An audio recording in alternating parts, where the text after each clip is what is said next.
Hi, I am Sergey. Today I will tell my story as the youngest soldier in World War II. My family and I were living our best life, but one day the three of us were on the lakeside enjoying ourselves, but then a warplane was about to attack our family. I was on the tree when I saw it. I threw a stone at its propeller and destroyed the whole thing, but when I looked down, my family was gone. I couldn't see anyone. I woke up scared in the middle of the night and called for my mother, but right then, someone knocked on the door. I thought it was my mother, but it was a neighbor who had come to save me. She looked worried. She was grateful to God that I was still alive and told me that my mother and brother had already died. I wanted to stay in my house because I thought she was lying. I wanted to wait for my family. She told me that the German army had attacked them and there was no one to wait for anymore. Right at that moment, the soldiers started lurking around my house. She helped me to escape through the window of my home's backside. There was no time to pack anything. I escaped, but the neighbor failed to do so. My home was on fire. I couldn't understand what had happened, so I kept running. I ran and stumbled and fell several times, but I didn't stop. I couldn't believe this was happening to me. Tears kept falling out of my eyes and I felt helpless. I was in the middle of the deep, dark woods and had no idea where I was going. I was calling for my mother, hoping that she'll come out of somewhere and take me to a safe place. I spent that night in the jungle. And the next morning, when I was trying to drink some water from the river, the German soldiers came that way again. After everything that happened last night, I knew they would kill me. That's why I hid inside the roots of a tree. But while I was there, I saw a snake sitting right beside me. I was scared, but I didn't give out a single voice. I wasn't that scared of the snake, but the soldiers were too terrifying to me, and if I had screamed, they would have heard me. They were there by the side of the lake making food for themselves. I waited for them to leave, and when they did, I took some of their leftover food because I was hungry. I had nowhere to go. I was hungry and had been walking aimlessly for the past 2 days. My legs were hurting, yet still I couldn't stop. On my way, I saw some wild berries that had grown into the jungle. I was so hungry that I started eating them like crazy. But right then, a blast happened right behind me. I was so frightened that I felt dizzy and started hallucinating things. I felt like someone was following me, but I decided to stand up to them. I told them that I had a rifle and they should stay away from me. But all the stress, hunger, and grief made me lose my senses and I fell unconscious. I was unaware of my surroundings. I was just lying there when a couple of soldiers spotted me and approached me. Thankfully, they were not the Germans, but the Russian soldiers. They took me to the Russian base where some other people, including Commander Kuznetsov, were waiting for the soldiers who carried me. The soldiers who carried me were the patrol soldiers. I was weak and injured, which was why they had picked me up. Commander saw me and made sure I knew that they were on his side. That's when I decided to tell them everything. I shake hands with the commander because that's what they do when they meet each other. Everyone around me was affectionate towards me. They were all good to me. They fed me food and the nurse also dressed my wounds so they could heal fast. Her name was Katya, and she was amazingly nice to me. I asked her to draw a tank on the places I had wounds because I wanted to become a soldier after growing up. The injured soldiers who were in the same ward smiled and started talking to me. They were happy to see a child with such a passion. The commander was the one I was fascinated by. Everything about him was great. His gun and his badge looked stunning. I also wanted to have those. I asked him questions and he answered everything I asked. He even let me play with his honorary pistol as he had taken the bullets out of it.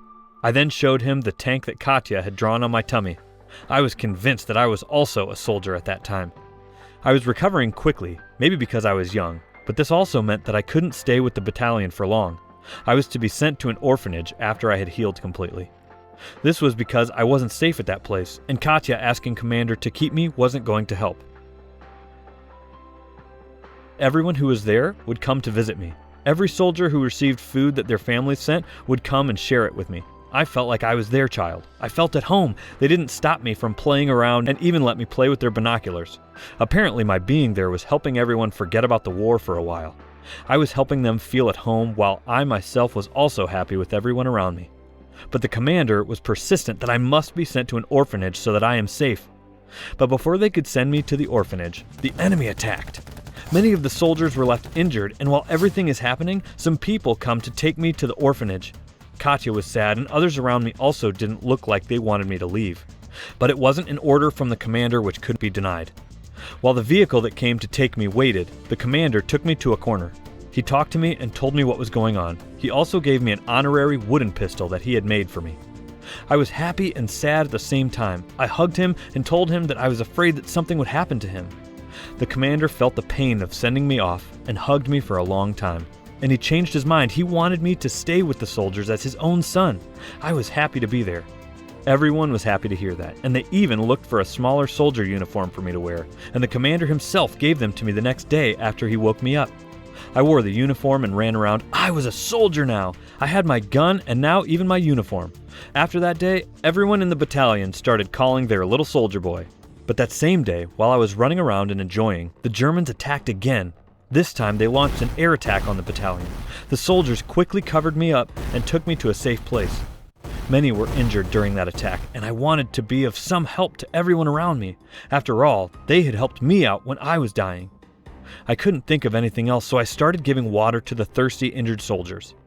One of the soldiers asked me to read a letter that his family had sent him, but because he had lost his eyes in the attack, he couldn't read it by himself anymore.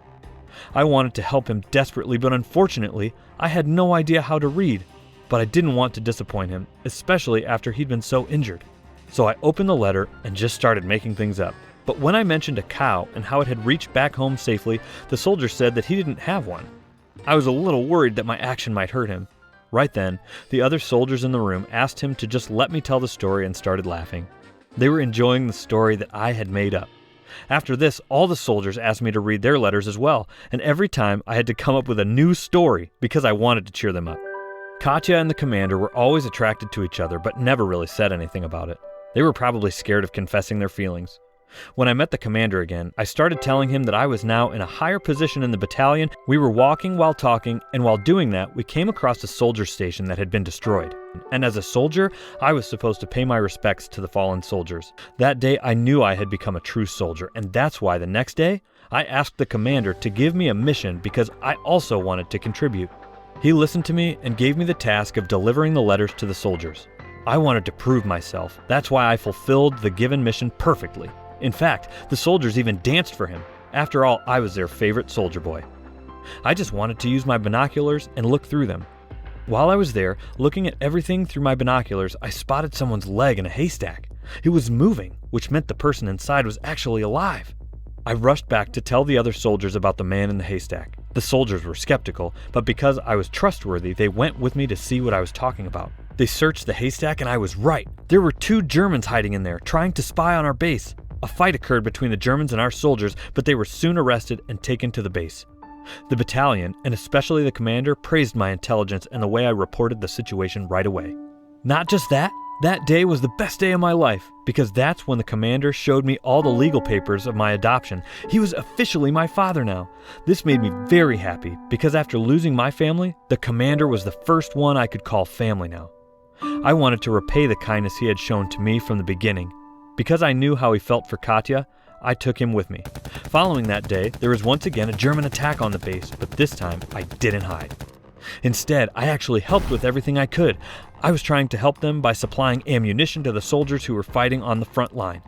But when they saw me there, they ordered me to go to a safe place as this entire thing was too dangerous for me. As a soldier, I was bound to listen to the orders and act on them. That's why I went back to the shed. I saw my now official father and others panic because the phone connection with the colonel was lost because of broken wires. They had sent someone to fix the line, so I followed them and arrived there. But the scene there was much worse than I had thought. The soldier who was supposed to fix the line was fatally injured. But this wasn't a time when I could just wait there. I asked the dying soldier how exactly I could fix the wires. He told me a few things before passing away. I somehow managed to fix the wires and finally succeeded in doing so.